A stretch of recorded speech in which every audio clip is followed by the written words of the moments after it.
निश्चय जोङो दिनै बेवहाय ज' जादों मोनसे गिदिर उद्देश्य लानानै बे उद्देश्यआनो जाबाय मसलपुर ब्लक कमिटिनि बेन्दोङाव जोंहा गासै 12था प्राइमारि कमिटि दङ बे प्राइमारि कमिटिफोरखौ गोदानै जोङो रिसाफल खालामनो थाखाय एबा दाफामनो थाखाय दिनै जों बेवहाय ज' जादों जोङो अलरेडि मोनबा प्राइमारि दाखांबाय आरो बेनिफ्राय दिनै 6था प्राइमारि बे जाबाय सिलाकुति प्राइमारि कमिटि बेखौ जों दिनै दानानै होबाय इनायनो मोजां जाबाय जों देरहासार जाबाय मानोना दिनै मोनसे समावहाय राकेश ब्रह्म बिथाङा घोषणा होदोंमोन मिडियानि गेजेरजों जे मसलपुर ब्लक कमिटियाव सासेबो इउपिपिएल कर्मी गैला होननानै नाथाय जों दिनै बे प्राइमारि गठनखौ खालामनायनि उनावहाय नुनो मोनबाय जे प्राइमारियाव जेसेबांखि इउपिपिएलनि सापर्टार दङ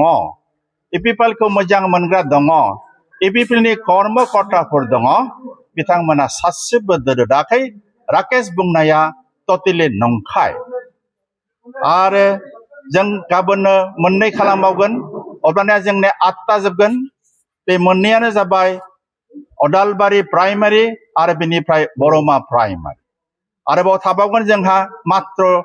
मोनब्रैल' बे मोनब्रैखौ जोङो आरो नेक्स्ट साननैनि गेजेरावनो जों फोजोबगोन जोङो साननै दोनथ'दों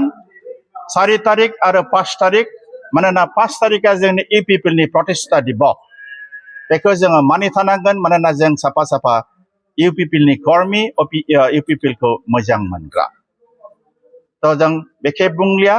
जों आवगायलांबाय थागोन आरो फैगोन दिनाव जेब्लानाखि निर्बाचननि दिन फैगोन जोङो इउपिपिएलआनो बेवहाय आखौ जोङो केन्डिडेटखौ देरहाहोफिनगोन जोङो निश्चित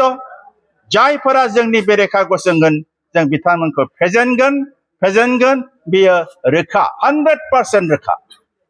बेखौ आं दहायबो एसे बुंखादों जे सासे मानसिनि मोनसे मेलेमजों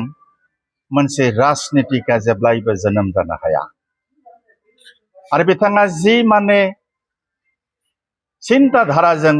बे दावखा पार्टिखौ खालामनानै राजनितिक पार्टिखौ जोनोम होनानै जि माने सिमां लुदों जि माने सिमां सुजुदों बियो जेब्लायबो जाफुंनाय नङा मानोना बिथांखौ जोंनि समष्टिनि मानसिफोरा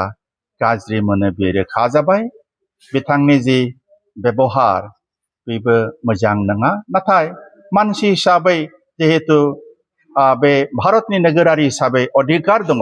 बिथाङा खुंथों जों बिथांनि सायाव बारा बुङा नाथाय राजनितिक दोलोआ गोबां मा थानांगौ थांखिफोर थानांगौ समाजनि मोजांनि थाखाय रायजोनि मोजांनि थाखाय व्यक्तिनि मोजांनि थाखाय बेफोर बायदि बायदि गैयाब्ला आरो बै जोंनि बिटिआरनि गेजेराव बेन्दोङाव थानाय जेसेबां जाति जनजाति भाषा भाषी धर्मलम्बी मानसिफोर दङ बिथांमोननि मोजांनि थाखाय जुदि कोनो मा गैया थांखिफोर गैया बेफोरबादि हारसिङै गोदानै मोनसे पार्टी राजनितिक दल खुलिनायखौ बन्द खालामनायखौ आं दिनैनि बे नोंथांनि माबानि गेजेरजों मिडियानि गेजेरजों खावलायो